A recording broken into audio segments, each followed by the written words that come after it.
Hello families and welcome back to a new video. So today we're moving on out of topic 7 and we're moving on to topic 8, which is money and time. The lesson today we're going to be looking at is lesson 8-4. So in this lesson we're going to be solving problems with dollar bills. Each kind of bill has a specific value and the value of the bills can be used to solve problems about money. Word problems about money can often be solved by adding or subtracting. So if we take a look back to previous lessons that we worked on in class, students organized dollar bills from greatest to least value and then counted on to find the total value of the group of bills. So today we're going to use what we have learned in previous lessons to help us solve story problems. So let's take a look at the first problem we have here. It says Tammy has a $100 bill. She buys the game and the toy dog. How much money does she have left? So in class, we do what is called a three read. If you're familiar with the videos already, you know what I mean. Our three read is reading the story problem or word problem 3 times. The first time we read it is for comprehension, to know what the story problem is telling us. The second time we read it is to pull out important information. And the third time we read it is to solve. So we've already read it our first time. Now we're going to read it our second time to pull out important information. And I've already started here. To be honest, I messed up on the first video. So I already started here, but we're going to walk through what I did here. So Tammy has a $100 bill. The most important thing we need in that sentence is a $100 bill. So I encourage students to go ahead and underline that information. Then we have she buys the game and the toy dog. We are looking for a keyword that lets us know what operation we're going to be doing. That keyword will be buys. If she buys something, that means she is going to have it. She buys something, it now belongs to her. So that lets us know we are adding here. How much money does she have left? So we have a $100 bill, and we're going to see how much when she buys the toy and the toy dog, how much she has left. So the first step we need to do is we need to take the cost of the toy and the cost of the dog, and we need to add them together. So the cost of the toy was $25 and the cost of the dog was $21. So we're first going to add 25 plus 21. We're going to do our tens and our ones. In the number 25, there are 2 tens and 5 ones. 1, 2, 3, 4, 5. And we are adding these together, so we are not taking anything away. We're going to add to what we already have, our $21. So in the number 21, there are 2 tens and there is 1 1. Now we're going to put that all together to see what we have together. Let's count our ones first. We have 1, 2, 3, 4, 5, 6.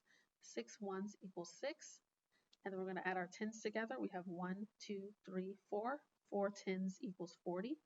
So when we add our tens and our ones together, we come up with $46. So now it wants us to know how much she had in her wallet. It wants us to find out how much money does she have left after she bought the toy dog. So we know she started out with a $100 bill. And she purchased the game and the toy dog.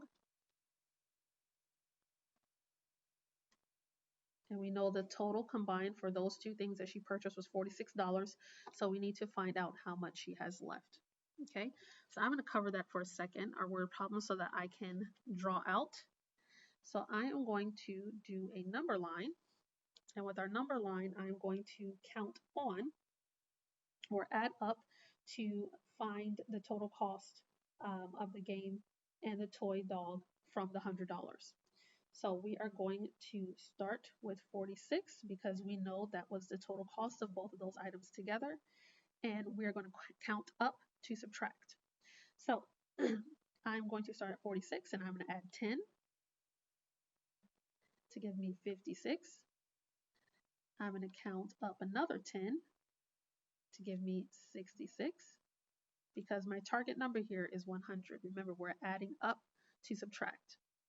Then I'm going to add another 10 because that's still not going to be too much. We're going to add another 10, which is going to give me 86. I'm going to add another 10, which is going to give me 96. And if I added another 10, that's going to be too much. So now I need to figure out if I'm at 96, how many more do I need to add to get to 100? You can count up, the answer is 4. You can count up one at a time to get to 100, or you can just make that leap and know that it would take 4 ones to make that 96 a 10, which is going to be 100.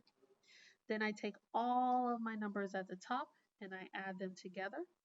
I'm going to add by skip counting. I have 10, 20, 30, 40, 50, and then plus 4, 50 plus 4 is 54. So my final answer is going to be 54.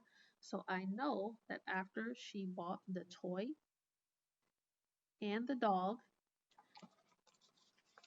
that Tammy is going to have $54 left. Okay? So let's go ahead and erase this one, and we're going to look at one more. Erase this really quickly. Alrighty, I have another one I have written out for us. So let me fold the paper in half so you can see it.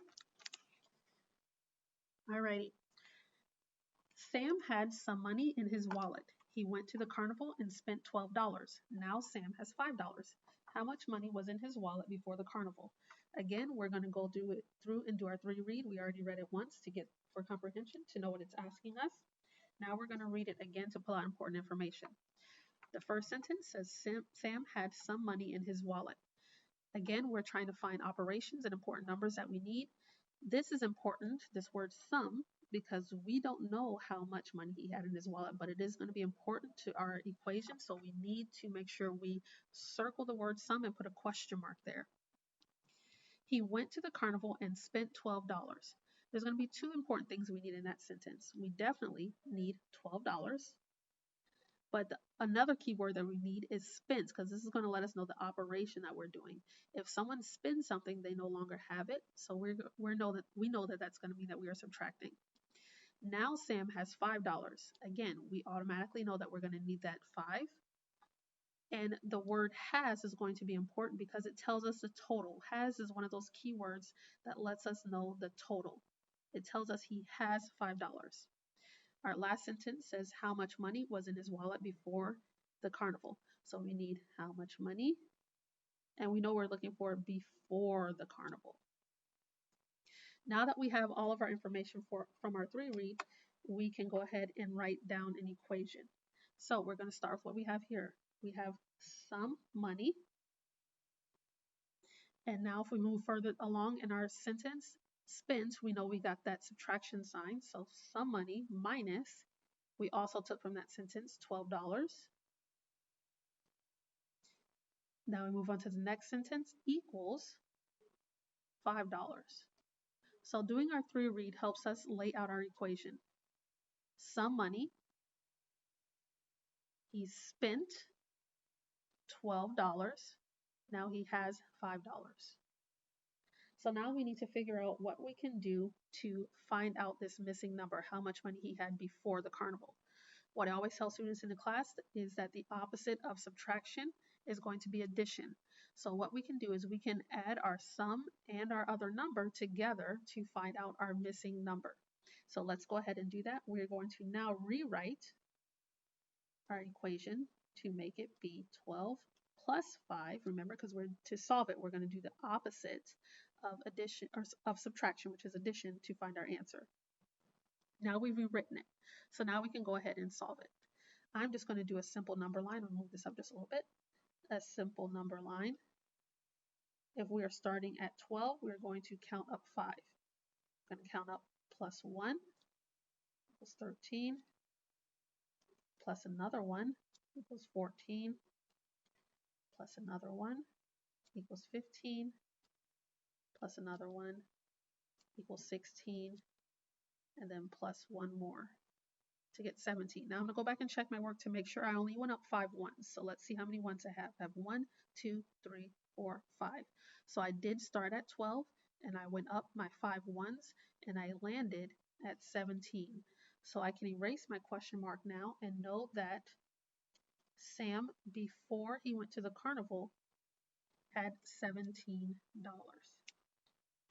So the answer is going to be $17. So I hope that this video helped. Please make sure you go ahead and subscribe to the YouTube channel if you have not already. I will be uploading our next lesson, which is going to be time.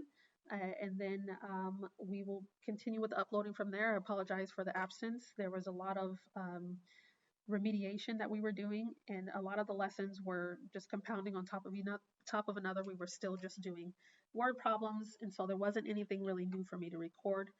But now that we're moving on to time and money, I'm going to go ahead and upload the next video as well. So I hope to see you in the next video, and please remember, if you have any questions, to send me a message on Dojo, and I will get back to you as soon as I can. Have a good day, guys. Bye.